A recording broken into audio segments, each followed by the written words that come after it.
I'm Lawrence Francis, host of Interpreting Wine, welcoming you to the New York Grower 2023 special series. This series has been specially commissioned by the New York Wine and Grape Foundation for your listening pleasure.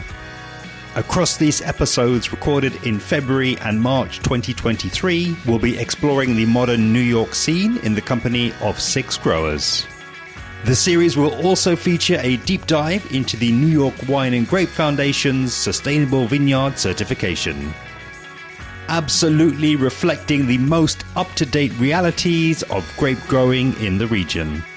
Given my listeners' level of interest and the wider wine trade's interest in quality grapes as the basis for quality wines, a series I'm particularly excited to share and a real landmark for the channel.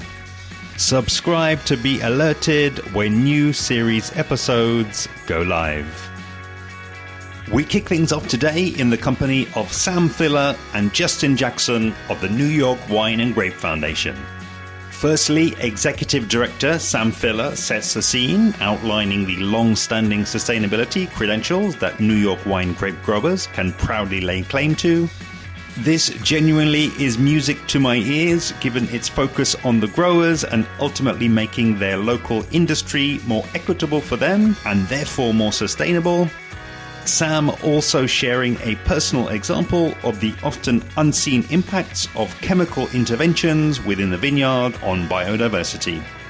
Next up is Justin Jackson, Sustainability Program Manager at the New York Wine and Grape Foundation, who first gives us an introduction to the Sustainable Vineyard certification before introducing their 3 pillars of sustainability: environmentally sound, socially equitable, and economically viable.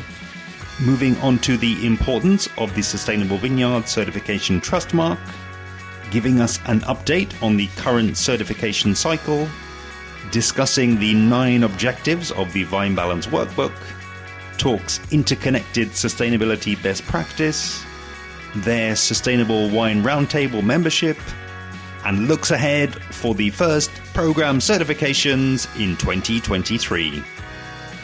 Enjoy. It is a business imperative that the New York industry takes sustainability seriously, and that starts in the vineyard. The consumer research shows that the next generation of wine drinkers is starting to ask more about the provenance of the wines they're purchasing, and not just the provenance of the location, but they're scrutinizing the management practices that are used in the vineyard and the environmental impacts of those practices. There's a lot of disease and pest pressures when it comes to growing any kind of agricultural product, and there's conventional ways to deal with those pressures, and then there's what we call here is integrated pest management strategies that maybe are less reliant on conventional chemical interventions, and there's ways to use other strategies within the vineyard that have less of an environmental impact. I would say we're not new to the show on this in terms of in New York State. As you've heard, the Vine Balance Workbook is the guide that we use to assist growers in implementing and actually documenting their sustainable vineyard management practices. That was developed 20 years ago by Cornell Cooperative Extension and in partnership with, I think, the Keuka Lake watershed in the Finger Lakes. And the majority of the vineyards located in the Finger Lakes are actually along the major lakes, really pretty close to where the lakes are. And so fairly or unfairly, they are blamed for runoff that ends up in the lakes and creates algae blooms. And, while grapes are a big thing in the Finger Lakes, so is sport fishing and trout fishing. So, the fishermen complain that agriculture ruins the, viability of these lakes. And so adopting the Vine Balance Workbook was a way for growers to actually pay attention to what was going from their vineyards into the water supply or the water resources of the Finger Lakes, to document that we're taking the appropriate action to minimize our impact on these really important water resources. So Vine Balance was developed And there was many growers that were engaged with it at the start in 2004 and 2007. And then a group of growers on Long Island took it and adopted it for their region, because Long Island actually sits on top of a major aquifer that provides all the fresh water to the millions of people that live on the island of Long Island. Mm-hmm. And so they were successful in maintaining consistent participation in their program. They developed a trust mark. They did programming around their consumer engagement with their program. And so when I became executive director just about 6 years ago, it was clear that this sustainability was going to be an important component of promoting the wines of New York, an important part of our brand identity. And an opportunity arose to partner with the California Sustainable Wine Alliance. They had received a government grant to do a 4-state partnership, us, Washington, and Oregon, to look at what a national sustainability standard would look like. And they hosted 2 national conferences, one that was held in Sonoma, and then another was supposed to come to New York and ultimately was held online because of COVID. But our participation in that really spurred our interest in like, hey, let's take a fresh look at vine balance. It hasn't been updated in 10 years. There's less and less growers using it. And part of the work that California did was doing this consumer research that showed that millennials and Gen Z, they're willing to pay on average $3 to $5 more per bottle of wine if a sustainability claim can be made. So we really leaned into that because our wines are in this state are generally a premium product, and providing ways to differentiate that from a more mainstream consumer wine or mass-produced wine, making a sustainability claim is pretty important. But ultimately, when we launched our program, I felt it was really important to start with the growers first, because the growers are really truly the farmers in this supply chain. And without it, there's a saying with our organic community, they say no food, no farms. Mm-hmm. So there's no wine without the grape growers. And so the grape growers, they need to benefit from this price premium that consumers are willing to pay. Wineries should be willing to pay them a premium for their grapes if they're going to get a premium for the wines that they're selling. An interesting fact about New York State is the majority of the wineries licensed in the state are called farm wineries. So generally that means that they are growing the grapes that are going into their wine, so they can see the immediate impact of these making adjustments to their vineyard. The investment in their vineyard management practices should have a direct impact on what they're able to charge for the wines they're making. But there are a lot of growers in the state that they grow grapes, they don't make wines, and they're actually a lot of wineries kind of on their labels, they call out what vineyards the grapes came from. So you'll see Saw Creek Mill, you'll see Mud Vineyards, you'll see these vineyard designated wines that they're recognized for very high quality grapes. Artzinger Vineyards. So these are all vineyards. They don't make their own wines, but they're selling to a lot of the top wine producers in the state. So again, I'll just say, we're invested in this because it's the right thing to do. And then on a public policy level in New York State, our governor and our state legislators have adopted some pretty aggressive environmental goals, and they view agriculture as one of the key partners in addressing climate change and in reducing our environmental impact in the state. And so, the wine industry should be a player in that, and investing in the sustainability program is an important way for us to be a partner with the state and its goals. I can talk to my part in the process as well, as somebody that really enjoys interviewing winemakers and telling their stories and, really getting their stories into the ears and the hearts really of the people out there, who buy wines, who sell wines on and, ultimately drink and enjoy them as well. And it's, not an over exaggeration to say, when I ask winemakers about, what is it that you're doing in the winery, and what is it that what's your sort of secret sauce, if you like. So many of them, they say, actually, where the wine is made is not in the cellar; it's in the vineyard, and they always wanting to talk about how the grapes are grown, and I feel as though this is really a fantastic time to really shine a light on that part of the process, really, and go deep into the certification, but then also we'll be telling the stories of the people who are actually growing those grapes. Well, the enologists at Cornell like to tell me you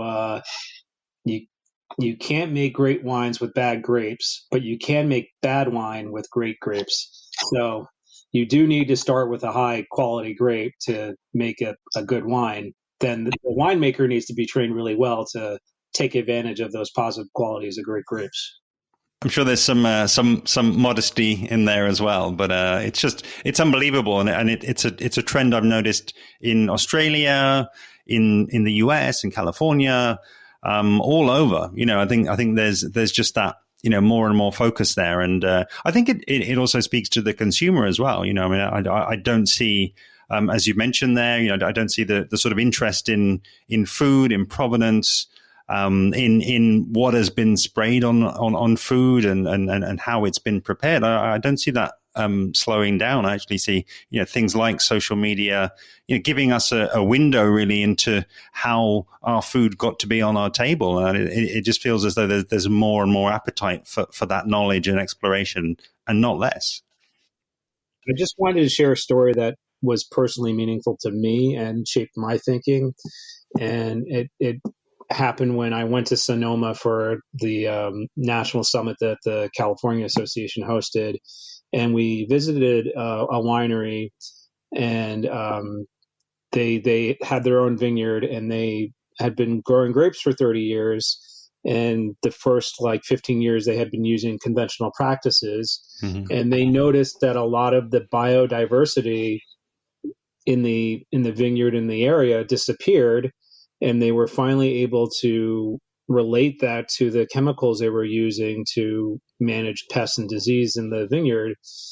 And specifically, they were like, we didn't see any birds ever flying above the vineyard because essentially, the chemical interventions they were using was killing the life within the vineyard. So there are beneficial bugs that you can have in your soils that are not going to affect the grapevines, and they attract the birds, and the birds do other beneficial things besides eating the grapes. So, having this biodiversity is important to a healthy environment, but also a healthy vineyard. And as what we were speaking to before, a healthy vineyard makes great grapes.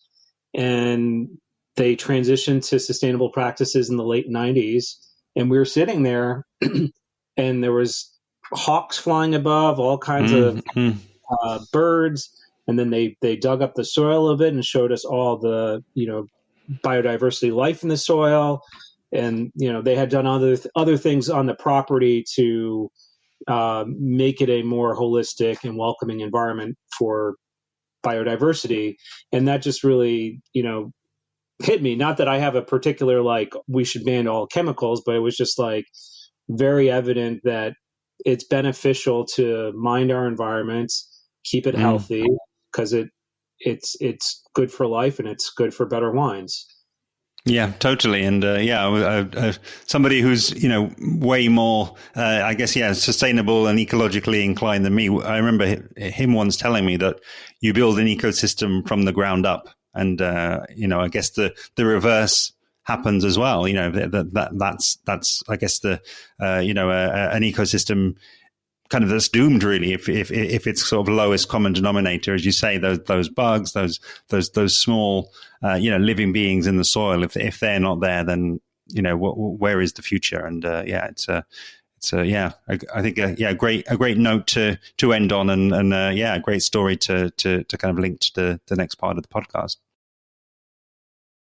My name's Justin Jackson. How I got involved with wine, I suppose like most people discovered in college how incredible it was, probably the wrong way. But I was doing my undergraduate in horticulture in Texas, and there was a little winery vineyard there. So I did a little internship there, kind of fell in love with it, enjoyed being out in the vineyards. Wine's delicious, enjoyed drinking it.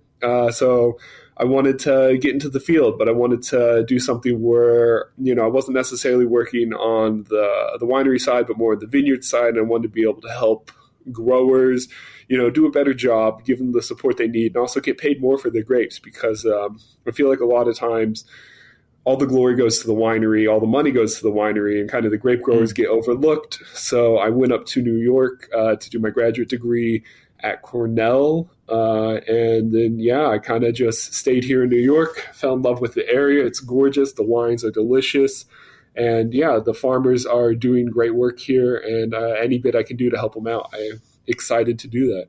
I've got to say, I'm really excited to be talking with you today and the topic of today, really, because, so many times through my now having interviewed more than 200 winemakers, it keeps coming up, great wine is made in the vineyard. We're trying to do as little in the cellar to not get in the way, basically, of grapefruit and great grape growing. So we're talking today in the context of the New York Sustainable Wine Growing Certification. And I think what would be the first place to start really would be to introduce us to the program and maybe start to talk about what are some of the objectives of the program. Yeah, of course. So the program itself, like any certification program, is to put rules and regulations and bare minimums to any sort of word. So in this instance, it's sustainability. As many of you know, and many of you probably desire yourselves, you want sustainably grown wine. You want stuff that are doing good for their employees, doing right by the environment, but still making good wine. And a lot of times it's hard to see if a winery, if a vineyard is doing that. So, putting bare minimums, allowing wineries and vineyards to label their bottles, label their advertising that, hey, we're meeting these standards that are put together by a third party that are backed up by science, by academics, and are actually meaningful. It's hugely important. And I think ultimately, not only will it be better for the environment, the community, and the growers themselves, but it'll be better for the consumer and ultimately might lead to a better pay for the grapes, again, that the viticulturalist will be getting. So ultimately, we hope it benefits the grape growing community and in New York, and also the consumer, because they can make more informed purchases and really push the market in the direction they want to see it go. The program itself, in terms of what we're looking at, what we're certifying on, is based off of a workbook that was put together in 2007 by Tim Martinson and Cornell Cooperative Extension. And this workbook really was just kind of guidelines, like how do you make your vineyard better? How do you make it more sustainably general? And we took that and we really ran with it and expanded it to also include sustainability aspects of the environment, inside the vineyard, but also without of the vineyard, economic sustainability for the vineyard themselves, like how diversified are they? Because it's really important. You see a lot of businesses that aren't really economically stable, and then they put all this input into the land, they go bust, and then it's just barren land. But also we wanted to include how they are sustainable for the community surrounding them. So that would be employees, the town, the village, wherever they're located. And all three of these pillars are essential for a healthy, sustainable grape growing community, as well as wine growing community. And so we wanted to include all three of those kind of into the certification and rank vineyards, on how they're doing and how they can do better. And hopefully, again, convey that to consumer and get a better price for the grapes, for the growers. Yeah, and I think that's a really important structure, really, I guess, to put up there to talk about those three distinct pillars, that we're talking about. What is sustainability really? We're getting, I think, beyond that blanket term, and we're saying, okay, it means that the operations are environmentally sound, they're socially equitable, and they're economically viable. Because I think, I believe in the States as in the UK and in Europe, there's maybe there's maybe some organizations out there, some companies who have maybe kind of tried to jump on a sustainability bandwagon, if you like, and the term that I know that we both come across is like greenwashing. People who are essentially putting out the word sustainability. Not necessarily with a long and legitimate association with that, but more because it can be something that the modern consumer is looking for, something that they're willing to pay more for, and actually can, in certain circumstances, turn into more of a marketing exercise if it doesn't have that rigor, I would say, sitting underneath it. Yeah, 100%. Again, you nailed it with the three pillars. We're trying to get outside of just sustainability in the vineyard that, say an organic certification would look at. We really want to look at the vineyard as a holistic operation, because I think that's more indicative to sustainability when we're saying it than just looking at the vineyard. And then secondly, we desire legitimacy and integrity of the certification above all else. I mean, we based it off of a workbook that, existed already for this area. We looked at what other sustainability certifications around the nation and the globe were doing. So we wanted to make sure we're on par with them, if not above them. And on top of that, one of the core aspects of this certification is what I call the technical committee. And essentially, it's a group made up of academics surrounding the area, surrounding anything from, academics involved in water quality and erosion and land maintenance to, again, vineyard health and management itself. And I personally really rely on them to look at the standards of the workbook and say, hey, this is not how it should be done, or hey, this is great. We should, people who are doing this should be rated higher. And so we really value that integrity and the legitimacy of how we're scoring these wineries to avoid that and say this certification has meaning and you can trust it because of the people behind it. Absolutely, and as well, I think it is also something that should be recognizable. It's something that does carry a trust mark. This isn't something that growers are going through in terms of a certification process, and then no one gets to hear about it. Because then that doesn't work for anybody. So would you say something about, I guess, the development of the trust mark and maybe how that is going to help to highlight the work that people are doing already, maybe in some cases? Yeah, of course. We thought that we wanted a way for, again, like I said, growers to get recognized and get more money essentially for their crop. But in New York in particular, a lot of the growers are already doing sustainable practices just because of the climate. Ground cover crops are pretty much ubiquitous across the area. Small vineyards with a lot of vegetation surrounding them and natural wildlife habitat is just what it is. You're not getting the 100-acre vineyards that you're getting out in California. It's an extremely wet climate.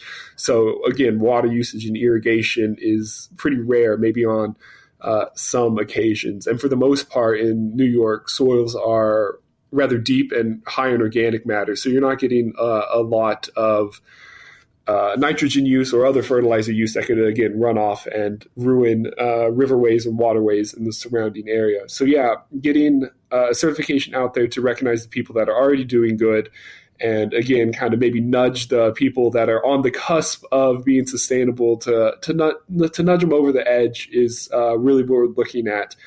And to do that, we actually brought in a third-party contractor who is a marketing agency because, let's be frank, we're looking at vineyards. We're not the best at marketing. So we brought them in to not only develop the trust mark itself to put on the bottle, but also marketing strategies around that. And so I think you were really on point when it's key that we support this trust mark. People need to see it. for it to have meaning. And so we want to provide kind of a conglomerate to market growers who have this trust mark, because it's really hard if you're an individual vineyard or an individual winery to get out and reach new markets. But if we can say, hey, you have this trust mark and we can market the trust mark, then people are going to see your bottle and they're going to know what it means, know what it stands for, know that you're doing, again, right by those 3 pillars of sustainability. Yeah, absolutely, and it's not to say that marketing is a bad thing, you know, but it's like, yeah, the trust mark should be out there, it should be recognizable, it should be telling that story. But then, yeah, when people do look behind that, you know, when they hopefully listen to content like this and they actually, you know, dig a little bit deeper, maybe visit your website, look behind it and see that, wow, you know, it looks great when it's you know, sitting on a bottle or next to a grower or on their website. But actually, yeah, there's that weight of academic and practical support that's behind that. So yeah, I think that's going to be something exciting when those start rolling out, really. So as we then start to think about practicalities and I guess what is presently happening in terms of certification, I believe that you've actually got 50 growers currently going through that certification. So I wonder if you wouldn't mind giving us an update really about, I guess, how the 50 came to be on the program and their particular stage in that certification cycle. Yeah, of course. So we have 50 independent or separate vineyards who are getting certified currently. And as I speak, we have independent auditors out at the vineyard verifying that what they put down in their workbook is actually factually correct and that the score that they self-reported matches reality. So again, we can uphold the integrity and validity of this certification. The general timeline began, I would say, around September, October, when we opened up applications to be in the program. The year before, we had a pilot program where about 40 vineyards participated. We were able to expand that, get some more people in, but it's going to be slow growing until we actually get the trust mark out on bottles. But this year, following the growers filling out their Vine Balance workbook, self-reporting the score, and being audited, they'll be awarded the ability to use the trust mark on all their marketing. And then any grapes grown in their vineyard in the upcoming 2023 season will be eligible to go into bottles. And then bottles that contain 85% of certified grapes will be able to put the trust mark on their bottle and display it in the store, because fundamentally we're only certifying vineyards at the current moment. And so we're not saying, hey, this wine itself was made in a sustainable practice, but only that the grapes were grown in a sustainable practice. But hopefully by 2024, you'll be able to look on your shelves of New York wine and see some bottles with the trust mark labeled on it. And again, you know, maybe stating the obvious, but, you know, wine comes from grapes, and, you know, so many of the winemakers that I've spoken to, they've always put that emphasis on the source of the grape. So, you know, it absolutely makes sense. That's the place to start. And then, yeah, potentially in the future, looking at sustainable practices in winemaking as well, which I'm understanding is the sort of, logical progression of this into the future. Yeah, that's the hope. Amazing. So let's, I think what would be really interesting, Justin, is to especially kind of take a bit of a deep dive really into the 9 sections of the Vine Balance workbook, which map really directly across onto the objectives of the program. And I think that will really, again, kind of peel back that layer and really show, okay, sustainability is the headline, the trust mark is there, and what we're going to see visually, but then actually what are those different components that are sitting underneath that? What are those sort of nine supports for that overall certification? So I wonder if you wouldn't mind taking us through. I believe there's a kind of a standard order in which they're presented, and we'll kind of go one by one, and I'll be happy to kind of respond and ask follow-up questions as we go through those. Yeah, of course. So just a little background on how the Vine Balance workbook itself functions. It's split, like you said, into 9 objectives, and each objectives have items of, sustainable import. And each one of these items is a practice that is scored on a 1 through a 4. So 1 being you do the worst practice, and the 4 being you do the best practice out there. And so growers will go in and score themselves. And in order to be certified, they need to score a minimum of 75% of the total possible score on the workbook.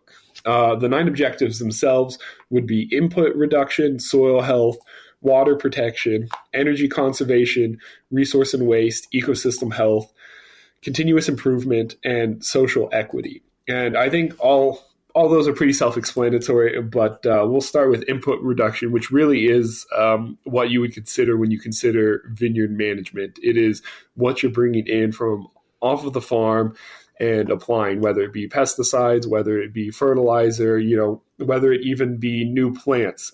In New York, we have a huge problem with winter damage. As you can tell, we're quite cold up here. And so, doing sustainable practices where you're not having to constantly replant, you're not having to constantly buy in new vines are, again, part of sustainability when you're doing cool climate viticulture. And that's the largest section.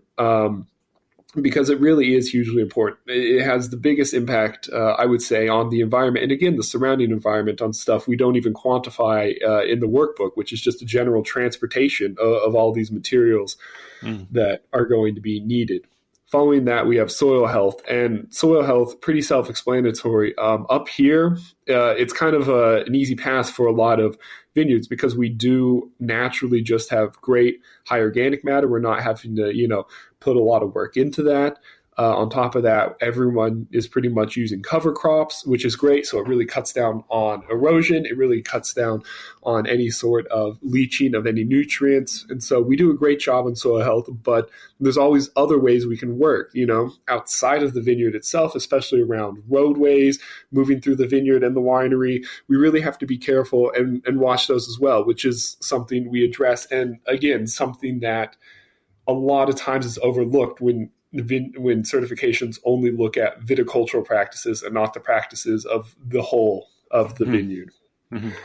Next up, we got water protection, which is hugely important in New York as all of our vineyards are located along major waterways, whether it be the Great Lakes, the Finger Lakes, the Hudson River, Lake Champlain, or in the case of Long Island, the Atlantic Ocean, or in Long Island, especially, they're right above the water table for their aquifer. I think it's like something absurd, like only 5 or 8 feet above the water table. And so anything they use is going, straight into the water supply.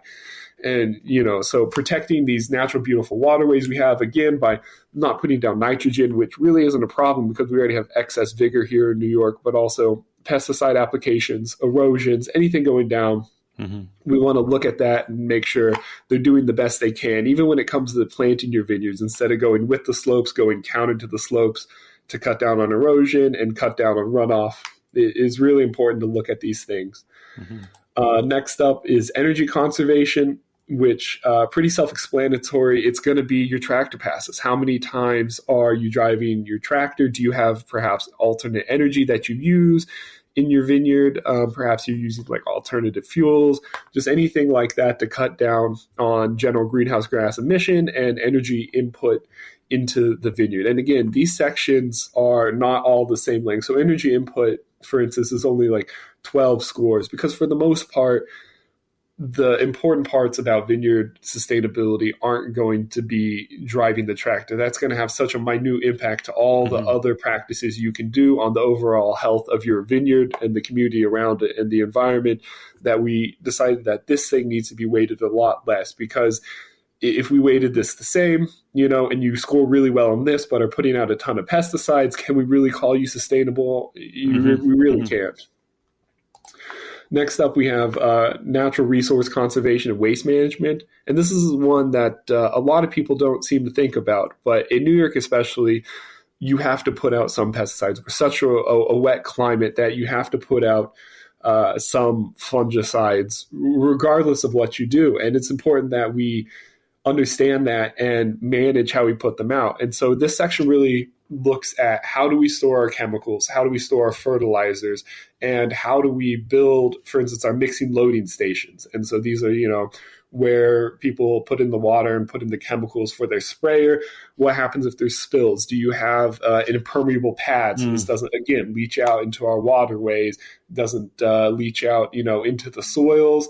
Do you have proper cleanup for, these chemicals, for these wastes? Do you try to recycle your bottles that these come in? Do you try and recycle unused material? And this is all covered in that. And again, it's all kind of interlinked because you can see how resource and waste kind of helps water protection. And so again, it's great that we can divide these up to weight them, but also see how they interconnect to form a sustainable whole.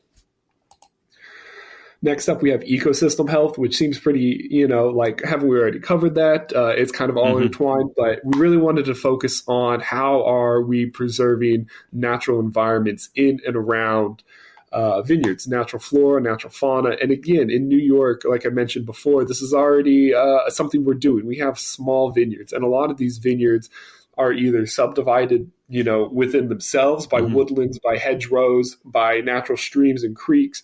So it's great because, we don't have this big dearth of, pollinator deserts of just acres and acres of vineyards where, there's no natural wildlife that can get in because there's no shelter for it. So it's really great that we're supporting these kind of holistic environments. And again, going back to soil health, one of the aspects we have on this is how do you manage and look at your mycorrhizal fungi in the soil? So we're supporting healthy soils, but we're also supporting the life that live within the soils that help to make it healthy itself. So again, all interconnected, all things we want to look at. And lastly, really important, climate resiliency, right? How do we look at the vineyard in terms of the future?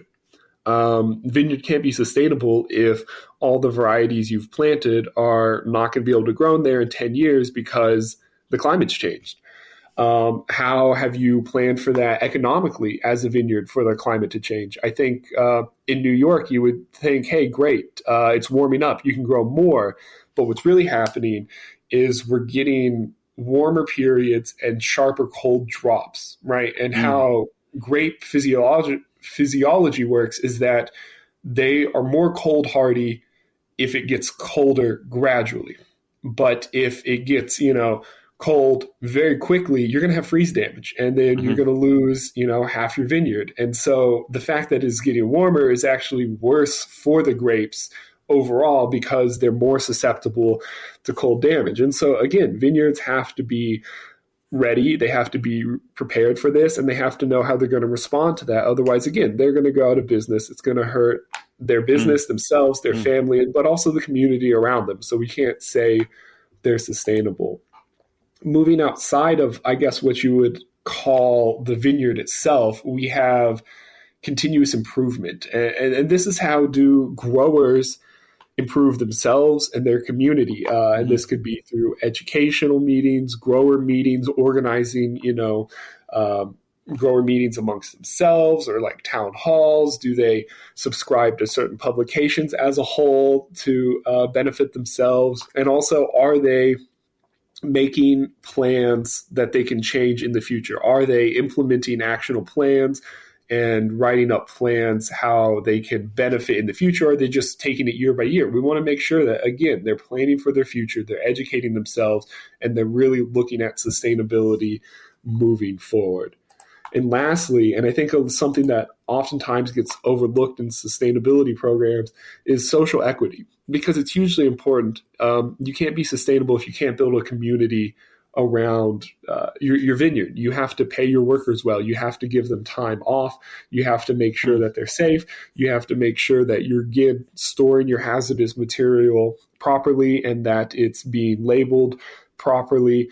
And that's something we really wanted to focus on, as well as just the viticultural aspect and the economic aspect is how are you treating your employees and the community around yourself? Because again, fundamental to the sustainability of the organization as a whole. And yeah, those are really the the 9 aspects. I know that was a lot of words, bit of a mouthful, a lot of me talking, but hopefully they gave you kind of a brief overview of what we're aiming at and what we're grading vineyards on. No, that was great. I mean, I know that, as you say, there are a total of 141 questions underneath those 9 sections. So yeah, obviously, we're taking the first pass. We're not going down to the sort of granular 141 question level today, which I think we made the right decision to keep it at that level there. But something that really kind of stood out to me though, Justin, looking through was I totally get those 3 pillars again that I think are important to always keep in mind here. The environmentally sound, socially equitable, and economically viable. And it was just interesting to me. Look, when I started looking through those 9 different sections, I thought, okay, so these are as you kind of alluded to there. These first 7 kind of map more traditionally, you would say, I guess, onto that environmentally sound element. Looking at runoff and hazardous materials and its effect directly on the ecosystem. But I thought it was also interesting to just almost follow that through, so that the example you gave before about the runoff and the impact on the water table and the surrounding ecosystem. I think invariably though, it will come back to the socially equitable. How are the people who are working there? If obviously there's there are people out there who maybe have got some of those hazardous materials there, and people are working in proximity to that, then that's obviously not going to be good for the people. So it's not just about, it's of course not good for the environment, but it's not good for the people. And then equally, it's potentially less economically viable as well, because we're talking about the wine industry. We're talking about a place where you want it to look appealing. It's a place where you want people to visit, without kind of unsightly spills or things that that are kind of bad examples of using those hazardous materials, which are are not going to create a kind of a pleasing environment. So long story short, if you what you're doing is good for the environment, it's also going to be good for the people working there, and also give you that extra income stream potentially via enotourism, people actually wanting to spend time there and spend their hard-earned money in your winery. No, you nailed it. It's all interconnected. Yeah, I mean, definitely on soil health, I think that's a huge one for community and also economically, because a lot of these growers are looking at passing down their vineyard for generations to come. And I mean, we all see it. A lot of rural towns and rural economies are dying as agricultural moves away from the areas. And so if you take care of your soil, into the future, it'll continue to produce, it'll continue to provide for you, keeping it economically sustainable for you. Also, it's great for the environment. And then you look at, you're passing this down to your children. Your children are going to live in the same town. They're going to, keep that rural economy alive. It's going to be able to support a community around itself and be sustainable in that aspect as well. And so, yeah, it really ripples through the whole of sustainability, all 3 pillars, even though, it is in the section by itself that many would consider just purely environmentally sound or vineyard management practices. One of the most interesting things to me, really, Justin, about this certification is that I know that you have, quite strong relationships with other boards, other regions in the US and internationally as well, who are, I think also, really taking this sustainability issue particularly seriously and, trying to implement best practice. So I wonder if you wouldn't mind, I guess bringing in some of those other bodies into the conversation, just sort of, talk about the collaboration really that I feel is ongoing in this area. Yeah, of course. In developing Vine Balance, we really relied heavily on other certifying organizations that already exist to learn from their experience and to kind of make sure we're on par with their standards. So, for instance, Lodi Rules is a great one out of California, as well as California Sustainable Wine Alliance.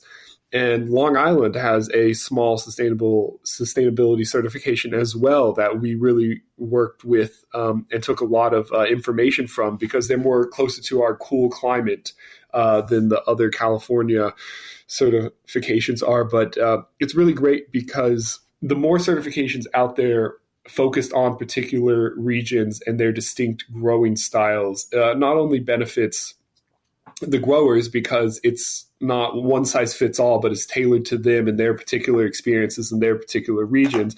But also it's good for the consumer and good for wineries everywhere, because the more people understand about what sustainability means, and they understand that, these certifications are all on par with each other and all trying to push the same message of we're doing what's best for the environment, for the community, and for our growers' financial stability in this region, then it's great. It's just going to, like you said, rising tide float all boats. I think that's super interesting, being from the UK and I think looking over to the States and, looking at the standards really that those major wine growing regions are holding themselves to. I also think it would be interesting to bring in another initiative, which is the Sustainable Wine Roundtable, which I believe has a wider sort of a global focus, really, and which I believe yourselves are members of. So would you maybe just introduce us to that initiative and your work with them? Yeah, of course. So with them, what they're trying to do is what I kind of described previously, and create a larger messaging for sustainability by creating minimum sustainable standards that everyone needs to apply in order to, kind of label themselves sustainable. And obviously they can tailor it to their regions like I'm talking for. But if we have these kind of minimum standards, people really know what they're getting when they look at a bottle and see a certification that says sustainable on it. They're like, oh, I know that they're doing the best that they should, following best practices for their region. And they're not trying to greenwash, because what is sustainable? It really has no meaning other than what we apply to it. One person could say, I'm doing sustainable practices, and another person could disagree. But if we set minimums, based off of, academic and scientifically verified best practices, then we can really reassure the consumer that when they're buying these bottles, they're doing right by, again, the environment and the community. And also then hopefully that'll put pressure back on vineyards who are not certified to be like, hey, I need to do better, because people are clamoring and demanding these standards because they know what it means. And I can't just lie and say I'm doing the right thing. I love it. And again, I keep saying the best and for me the most engaging conversations and topics that the time really does sort of fly by. And I think really in closing, what I'd love to do today, Justin, is firstly thank you for giving us that, I guess, behind the curtains look really at a certification program, a super comprehensive program, and I think one that we'll be hearing more about from the growers as we move through this particular podcast series. But I think in closing with you though, I'd just really like to get your sense of looking ahead. Really, we're sat here in February 2023. The certification program is again it's ongoing for this year, and we're going to start seeing those trust marks out there later this year. What is it that is really sort of front of mind and is I guess most exciting for you as you look forward and you consider the development of this program through the rest of the year? Yeah, so there's been great engagement by the growers, and they've really been excited about it. And I think that's the part that I'm most excited about personally as well, is just seeing the joy and the hope and kind of the, excitement of just the growers in general about what this program can do for them. Mm-hmm. They're excited that they've found, the workbook not only as a way to grade themselves, but as a way to see ideas about how they can do better. They're excited about being recognized for all the hard work they're putting in. They're excited again at the prospect that the consumer will recognize the validity of this trust mark in their work, and hopefully there will be a trickle down in money to help them support their vineyard and their families and the community around themselves. And so I think that's what I'm most looking forward to, because once we get the trust marks on the bottles and out on the shelves in 2024, I think we'll really be able to demonstrate that people are looking for this trust mark, that people are looking for vineyards that are doing the right thing. And I think we'll be able to show to the community that, again, there are a lot of vineyards out there doing the right thing, that are doing the hard work to make sure that the wine industry here in New York is sustainable. A massive thanks to today's guests, Sam Filler and Justin Jackson of the New York Wine and Grape Foundation. Make sure you visit newyorkwines.org/industry/sustainability to learn more. Please help to amplify this episode and the New York Grower series by sharing the direct link, which is interpretingwine.com/517.